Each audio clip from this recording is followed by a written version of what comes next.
A mad tea party. There was a table under a tree in front of the house, and the March Hare and the Hatter were having tea at it. A dormouse was sitting between them. It was sleeping, so the Hatter and the March Hare were using it as a cushion and talking over its head. Very uncomfortable for the dormouse, thought Alice. But it's sleeping, and it seems it doesn't mind. The table was a large one, but the three were all sitting together at one corner of it. No room, no room, they cried out when they saw Alice coming.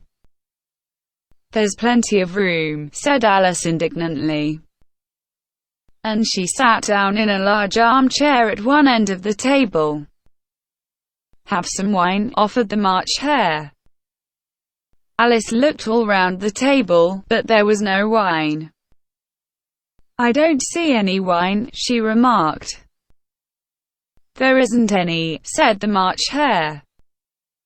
Then it wasn't very civil of you to offer it, said Alice angrily. It wasn't very civil of you to sit down without any invitation, said the March Hare. I didn't know it was your table, said Alice.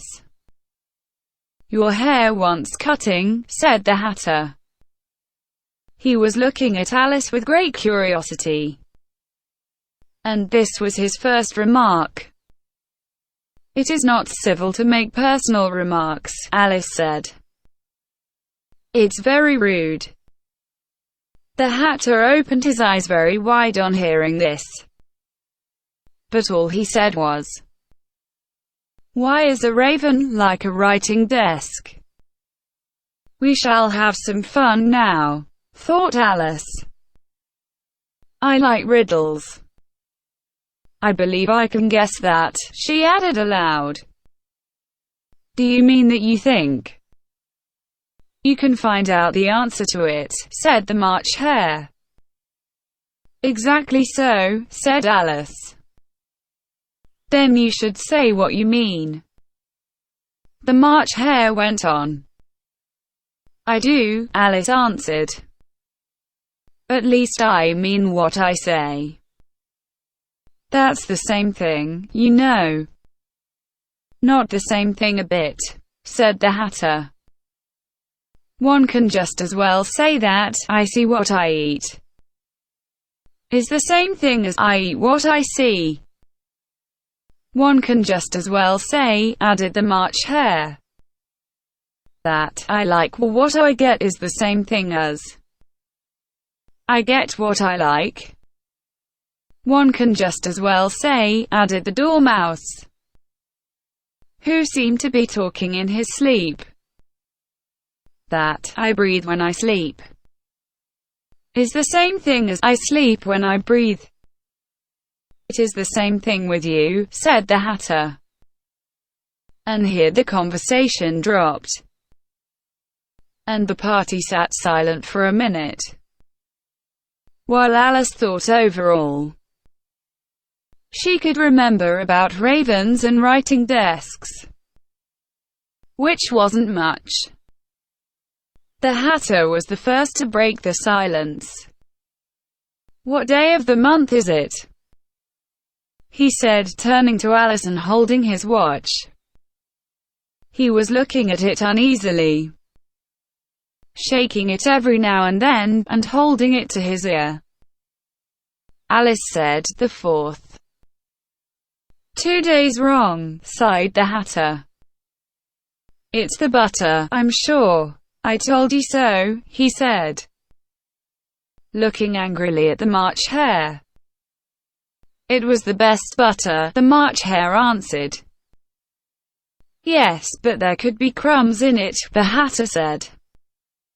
You put it with the butter knife, you know.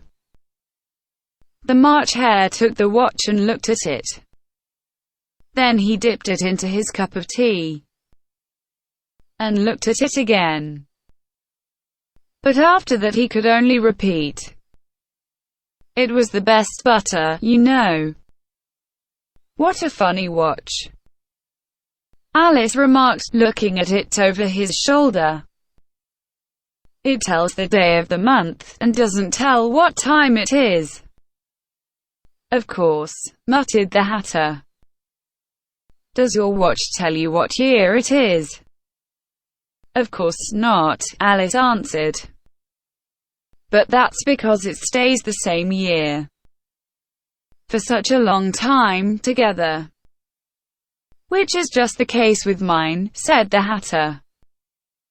Alice couldn't understand it. The Hatter's remark seemed to have no sort of meaning in it. And yet it was certainly English. I don't quite understand you, she said, as politely as she could. The Dormouse is sleeping again, said the Hatter. And he poured a little hot tea on its nose.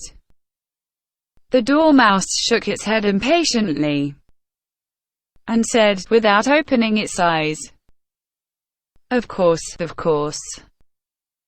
Just what I was going to remark myself. What about the riddle? The Hatter said, turning to Alice again. Can you find out the answer? No, I give it up, Alice said. What's the answer? I don't know, said the Hatter. No idea, said the March Hare. Alice sighed.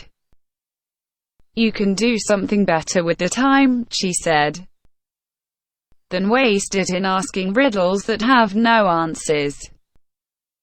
You don't know time as well as I do, said the Hatter.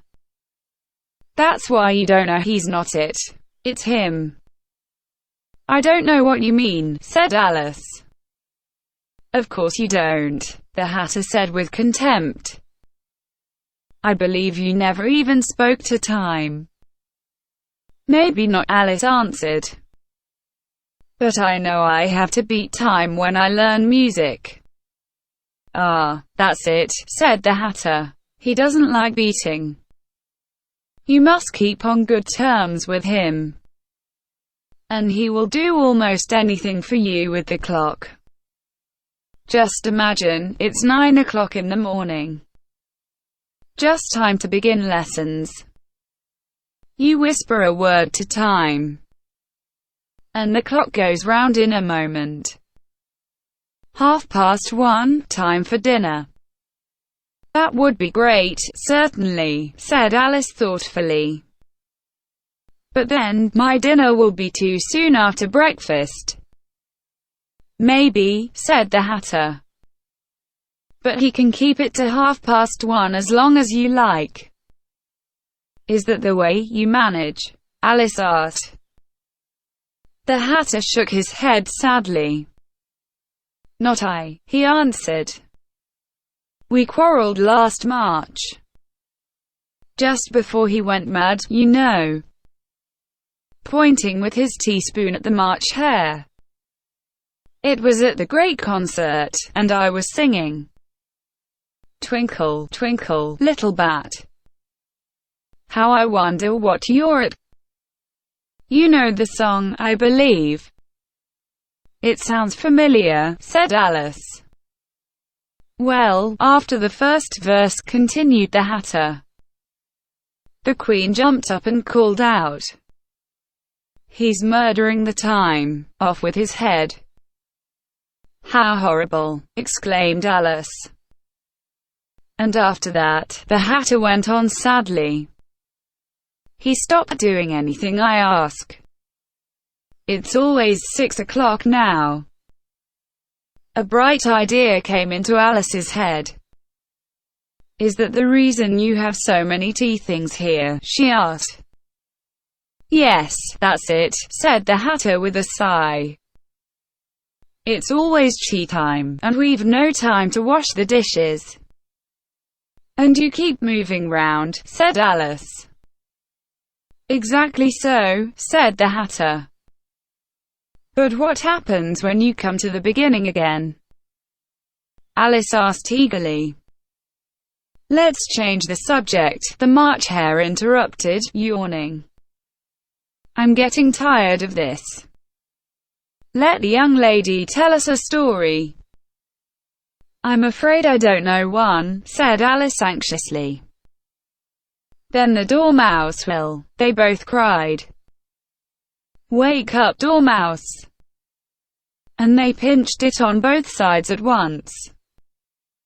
The Dormouse slowly opened his eyes. I wasn't sleeping, he said in a hoarse voice. I heard every word you were saying. Tell us a story, said the March Hare. Yes, please do, pleaded Alice. And be quick about it, added the Hatter. Or you'll fall asleep again before the end of it. Once upon a time there were 3 little sisters. The Dormouse began in a great hurry. And their names were Elsie, Lacey, and Tilly. And they lived at the bottom of a well. What did they live on there? Said Alice, who always took a great interest in questions of eating and drinking. They lived on treacle, said the Dormouse. After thinking a minute or two. It's impossible, you know, Alice remarked. One can't live on treacle without being ill. But they were ill, said the Dormouse. Very ill. Alice tried to imagine this extraordinary way of living. But it puzzled her too much. She went on, but why did they live at the bottom of a well? Take some more tea, the March Hare said to Alice. How can I have more? Alice asked in an offended tone. I had no tea. You mean you can't take less, said the Hatter. It's very easy to take more than nothing. Nobody asked your opinion, said Alice. Who's making personal remarks now? The Hatter asked triumphantly. Alice did not know what to say to this. So she helped herself to some tea and bread and butter. And then turned to the Dormouse and repeated her question. Why did they live at the bottom of a well? The Dormouse again took a minute or two to think about it. And then said, it was a treacle well. There's no such thing, Alice answered very angrily. But the Hatter and the March Hare said, quiet.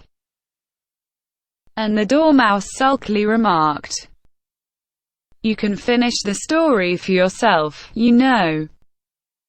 No, please go on, Alice said very humbly. I won't interrupt again. I believe there may be one. The Dormouse went on. And so these 3 little sisters. They were learning to draw, you know. What did they draw? Said Alice, quite forgetting her promise.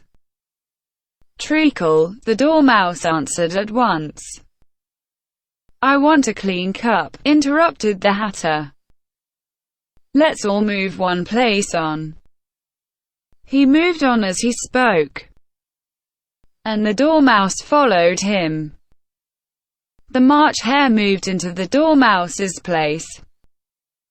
And Alice had to move to the place of the March Hare. The Hatter was the only one who got any advantage from the change. Alice did not wish to offend the Dormouse again. So she began very politely. But I don't understand. Where did they draw the treacle from? You can draw water out of a water well, said the Hatter. So one can draw treacle out of a treacle well, eh, stupid? But they were in the well, Alice said to the Dormouse, not choosing to notice this last remark. Of course they were, said the Dormouse, well in. This answer so confused poor Alice. that she let the dormouse go on for some time without interrupting it. They were learning to draw.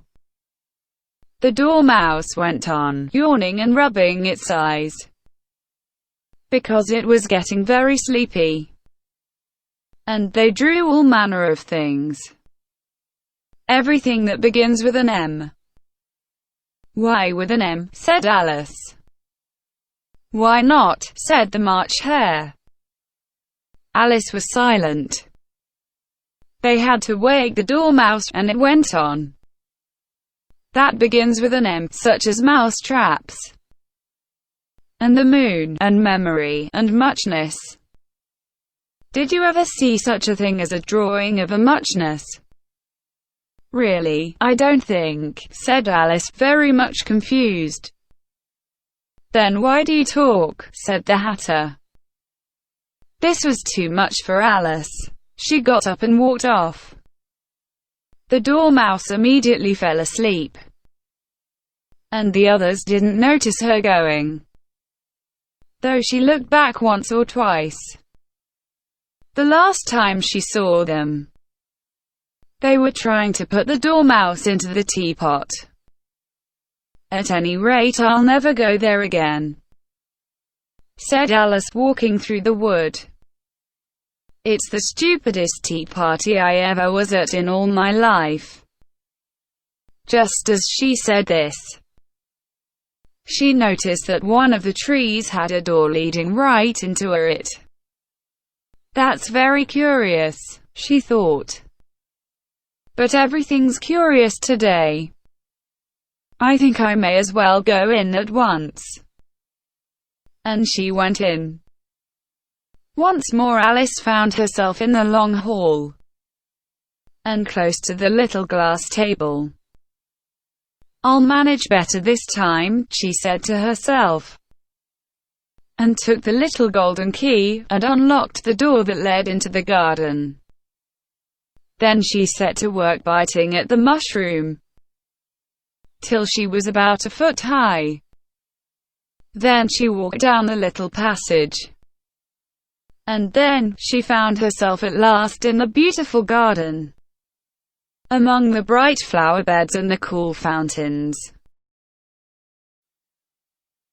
Вам нравится учить английский с нами? Тогда подпишитесь на наш канал, чтобы не пропустить новое видео. И не забудьте поставить лайк. До новых встреч!